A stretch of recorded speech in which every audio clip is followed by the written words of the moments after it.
kabar pemirsa? Bertemu lagi bersama saya Rini Reski dalam Warta Parlamentaria. Kami sudah menyiapkan beragam informasi seputar kinerja dan kegiatan anggota DPR RI. Inilah Warta Parlamentaria selengkapnya.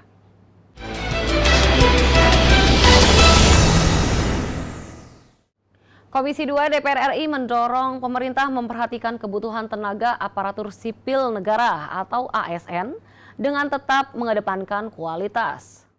Ditemui saat rapat kerja virtual dengan Menteri Keuangan, Menteri Dalam Negeri, dan Menteri Hukum dan HAM di Gedung DPR RI Senayan, Jakarta. Wakil Ketua Komisi 2 DPR RI Samsu Rizal menyampaikan beberapa poin yang menjadi pusat perhatian, diantaranya terkait kesejahteraan ASN, penghapusan komisi ASN, kebutuhan ASN di masa yang akan datang. Samsu Rizal menilai diperlukan solusi untuk menyelesaikan permasalahan, khususnya yang menjadi kendala dalam penerimaan ASN dan pengangkatan pegawai honorer. Mesti diseleksi dulu. Jadi ada kepentingan yang memang mendesak di daerah, tapi di satu sisi pemerintah ingin pegawai itu berkualitas, mereka diseleksi dahulu. Ini yang menjadi apa? Sehingga apa yang dikatakan pemerintah tadi itu dengan undang-undang ASN ini kita tetap menerapkan merit system, artinya betul-betul memperhatikan soal kualitas. Ketua Komisi 2 DPR RI Ahmad Doli Kurnia Tanjung menyampaikan, terlepas dari adanya usulan penghapusan KASN, namun masih banyak juga dukungan yang dalam rangka penguatan KASN.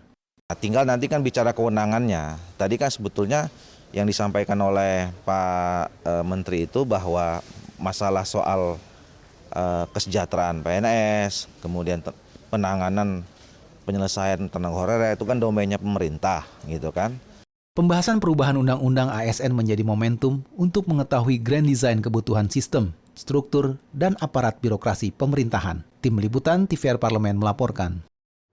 Komisi 3 DPR RI meminta pihak lembaga permasyarakatan di seluruh Indonesia bertindak tegas terhadap pelaku pengedaran narkoba di lapas.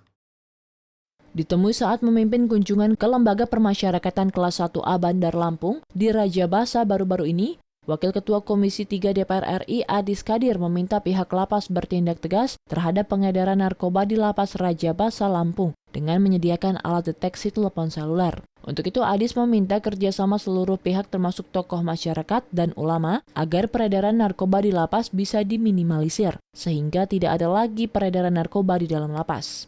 Supaya peralatan deteksi HP, peralatan yang lebih canggih untuk mendeteksi di ruangan itu juga harus disiapkan. Nah, jadi kalau barang masuk banyak tetapi pemakainya anak-anak kita, anak bangsa kita, hatinya, niatnya sudah baik semua, tidak ingin coba itu, percuma juga barang itu masuk.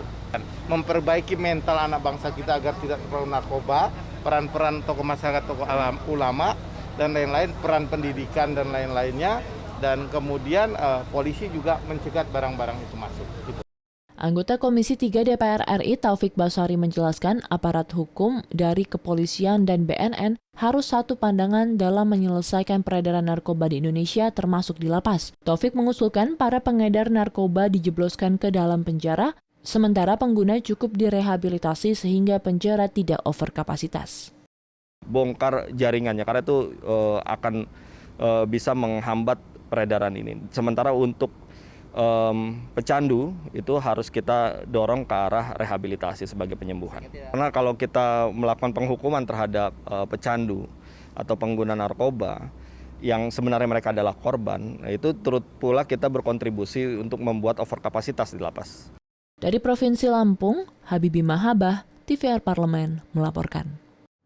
Komisi 6 DPR RI menilai perlunya sinergi antar BUMN. Khususnya strategi pengembangan bisnis di tengah pandemi yang diharapkan masih terus tumbuh dan bermanfaat bagi masyarakat.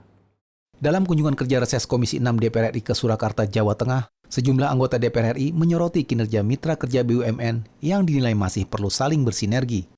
Wakil Ketua Komisi 6 DPR RI Muhammad Hekal mengingatkan agar tidak terjadi kanibalisme antar perusahaan BUMN atau saling bersaing dalam pangsa pasar bisnis yang sama. Hekal menyoroti sektor BUMN energi yang dilihat dari strategi pengembangan bisnis. PLN punya program namanya Talis, tabung listrik.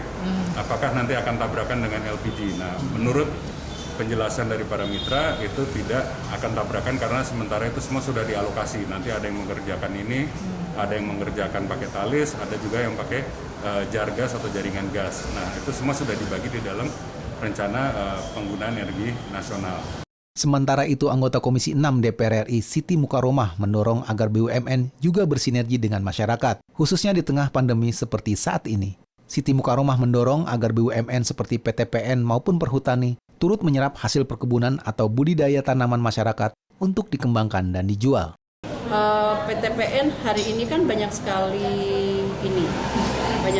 komoditi yang dihasilkan juga, dan banyak juga dari komoditi ini yang belum maksimal, yang juga bisa dimanfaatkan kerjasamanya bersama rakyat, bersama masyarakat. Nah, kita kepingin bagaimana PTPN ini juga menjadi bagian dari yang memberikan nilai tambah buat masyarakat. Dari Jawa Tengah, Mustaqim TVR Parlemen melaporkan. Jangan kemana-mana pemirsa, karena kami masih memiliki banyak informasi lain dalam Warta Parlamentaria. Di antaranya datang dari Komisi 2 DPR RI terkait apresiasi pilkada di Provinsi Jambi. Setelah jeda berikut ini.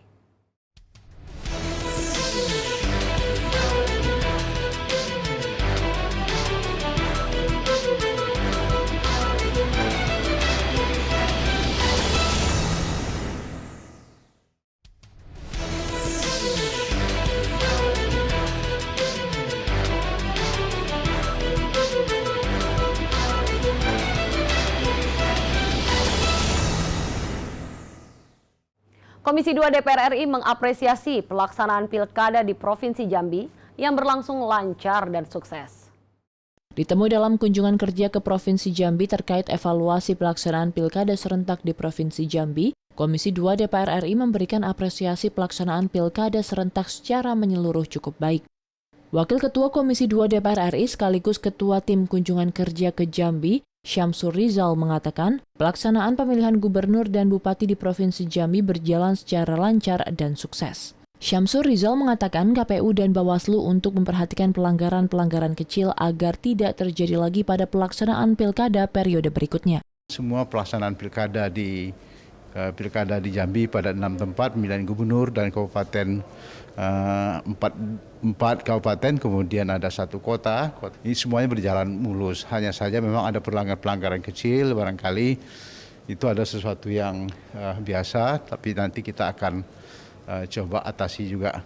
Anggota Komisi 2 DPR RI Hugua mengatakan KPU dan Bawaslu Provinsi Jambi sudah melaksanakan tugas dengan baik walaupun masih ada kendala teknis di lapangan yang menimbulkan pelaporan ke MK. Namun secara umum pelaksanaan pilkada baik di Jambi maupun di seluruh Indonesia sudah berjalan sebagaimana semestinya.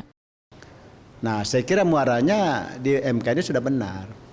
Tetapi secara menyeluruh, walaupun ada masalah itu, tapi secara menyeluruh pelaksanaan pilkada baik di Jambi maupun di seluruh Indonesia sudah berjalan sebagaimana mestinya. Sekali lagi, bukan tanpa masalah, selalu ada masalah, tetapi masalahnya minor.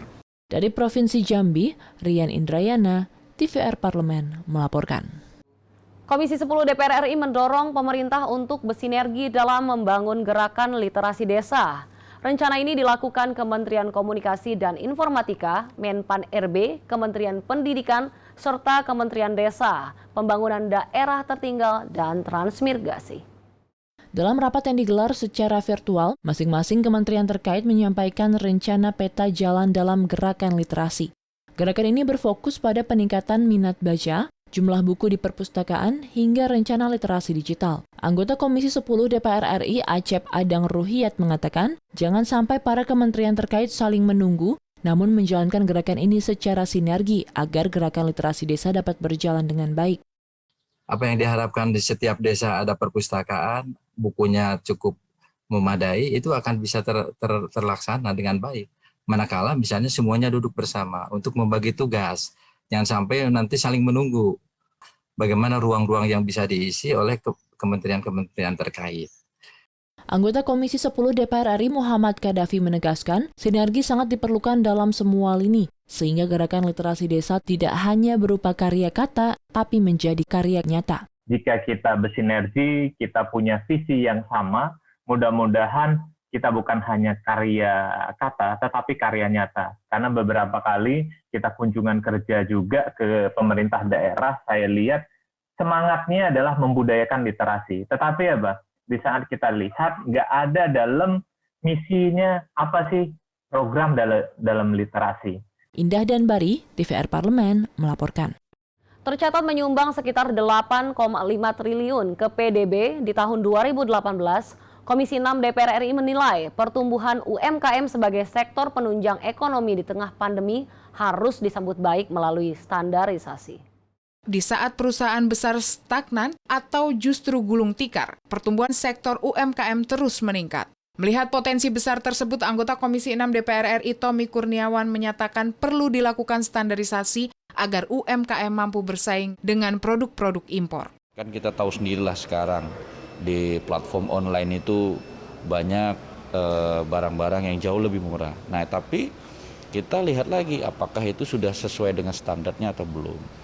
Nah, makanya saya memberikan masukan agar BSN itu lebih fokus terhadap sertifikasi UMKM, selain value added-nya meningkat, kepercayaan konsumen terhadap produk UMKM kita menambah. Anggota Komisi 6 DPR RI Nevi Zuariana mengapresiasi tumbuhnya berbagai sektor UMKM akibat maraknya masyarakat yang merintis usaha kecil dan menengah. Untuk itu, Nevi meminta Badan Standarisasi Nasional atau BSN RI memiliki target dan kerja nyata di tahun 2021 agar UMKM tidak hanya naik kelas dari segi kuantitas, tetapi juga kualitas produk. Karena yang kita lihat laporannya di tahun 2021 itu hanya pilot project aja ya untuk para pelaku UMKM mendapatkan SNI. Padahal para pelaku UMKM ini kan harus mendapatkan merek SNI bila dia ingin ekspor, dia ingin berjualan di online, dia ingin ada transaksi tingkat nasional ya.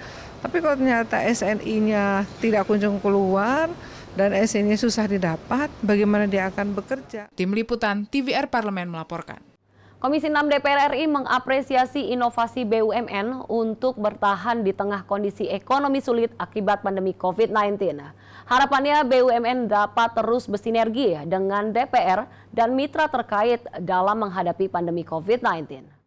Ditemui saat kunjungan kerja Komisi 6 DPR RI ke Provinsi Bali, Wakil Ketua Komisi 6 DPR RI Gede Sumarjaya Linggi berharap berbagai masukan dari Komisi 6 DPR RI dan kreativitas yang dihasilkan mendorong perusahaan BUMN berdaya guna dan bertahan di kondisi pandemi. Gede Sumarjaya juga mengapresiasi inovasi dan efisiensi serta optimisme BUMN menyambut kondisi normal di semester 2 tahun 2022. Adanya tambahan-tambahan dari APBN, baik itu dari PEN maupun dari PMN, untuk mereka bisa memelihara ataupun untuk mereka bisa bersiap-siap mengembangkan usahanya atau infrastrukturnya dalam nanti menghadapi kondisi di 2022 semester. Anggota Komisi 6 DPR RI Herman Hairon mengatakan kinerja pemerintah menjadi kunci keberhasilan penanganan COVID-19. Menurutnya, jika pandemi belum bisa dikendalikan, usaha membangkitkan kembali perekonomian akan semakin sulit. Ada solusi yang kemudian strateginya sebenarnya sudah siap semuanya. Penghematan, inovasi, kreativitas, itu sudah dilakukan oleh masing-masing BUMN ini. Tetapi kalau COVID-nya naik terus, COVID-nya nggak bisa dikendalikan, ya tetap ini tidak bisa akan mengangkat atau akan menjadikan solusi. Dari Provinsi Bali, Rangga Wijaya, TVR Parlemen melaporkan. Pemirsa, kami masih memiliki banyak informasi lain dalam Warta Parlamentaria. Tetaplah bersama kami.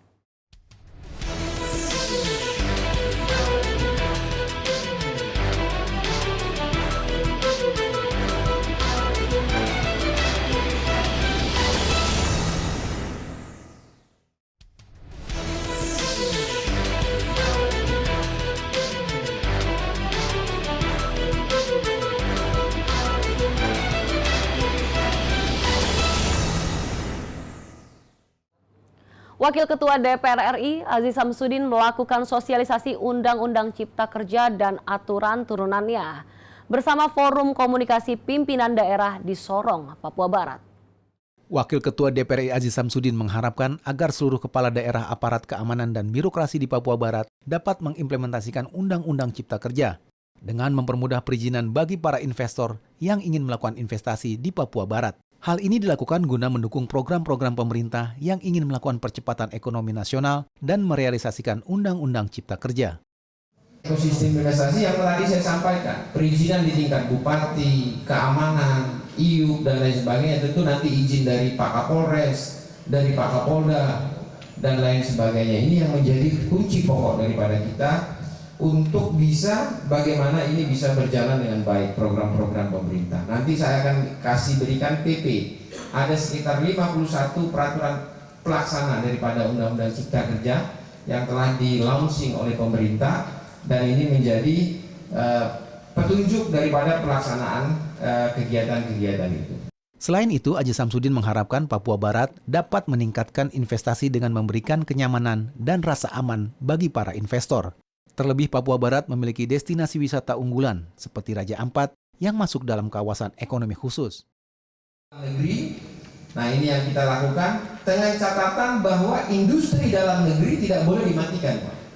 Investasi masuk, tapi industri dalam negeri nggak boleh mati.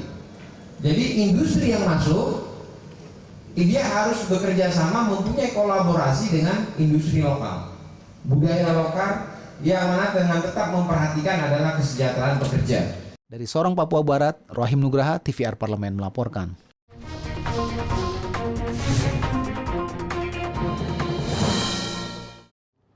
Anggota Komisi 6 DPR RI mendorong pembangunan kawasan industri Batang di Jawa Tengah harus didukung oleh keberpihakan pemerintah pusat melalui APBN dalam bentuk penyertaan modal negara. Ditemui usai kunjungan spesifik ke Jawa Tengah, anggota Komisi 6 DPR RI Daeng Muhammad menilai prinsip perencanaan pembangunan kawasan industri seluas 4.300 hektar harus dilakukan dengan perencanaan yang matang dan pemberian penyertaan modal negara secara serius. Daeng menambahkan jangan sampai niat baik pemerintah untuk membangun kawasan industri yang murah serta mendatangkan investor untuk melakukan investasi dengan harga yang kompetitif terbuang secara percuma. Memang konsep yang bagus, tapi konsep yang bagus itu harus ditunjang juga keberpihakan pemerintah. Dalam hal ini misalnya, ini kan ada beberapa leading sektor dari PGN, dari kelistrikan, PLN, dari PTPN yang punya lahan, dan pengelolaan kawasan termasuk melibatkan pemerintah daerah. Saya sepakat dan setuju. Tapi persoalannya adalah membuat kawasan industri itu tidak semudah ketika orang menginginkan sesuatu bahwa ini langsung berkembang menjadi besar. Lebih lanjut, Daeng menambahkan munculnya kompetitor beberapa negara Asia yang sedang menyiapkan industri baru untuk menarik investor. Pemerintah harus hadir melalui pembangunan, serta perlu kebijakan khusus dalam pembiayaan, perizinan, dan pengembangan lahan secara optimal. Harus dihitung betul seperti itu. Kalau ini tidak cepat, dan proses percepatan pembangunan tidak cepat, the losing moment, industri itu adalah momen. Sekali lagi, kalau momennya tidak pas, industri ini tidak akan berkembang. Pemberian PMN tersebut akan digunakan untuk mempercepat pembangunan kawasan industri terpadu Batang menjadi salah satu kantong tujuan investasi milik pemerintah. Dari Provinsi Jawa Tengah, Mario Hasiholan, TVR Parlemen melaporkan. Tim pemantau dana otonomi khusus DPR RI melakukan evaluasi pencapaian program dan realisasi anggaran yang berdampak terhadap pembangunan sosial ekonomi dan kesejahteraan masyarakat Papua.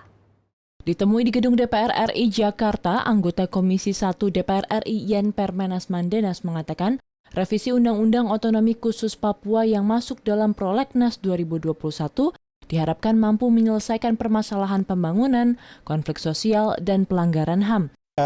Kita berharap dari hasil pembahasan ini akan memberikan banyak masukan ya untuk memperkaya revisi Undang-Undang Otsus sehingga kedepannya nanti di Papua dan Papua Barat implementasi Otsus baik dari aspek penggunaan anggaran tapi juga penyerapan anggaran sampai dengan pencapaian program benar-benar bisa lebih memberikan dampak yang signifikan.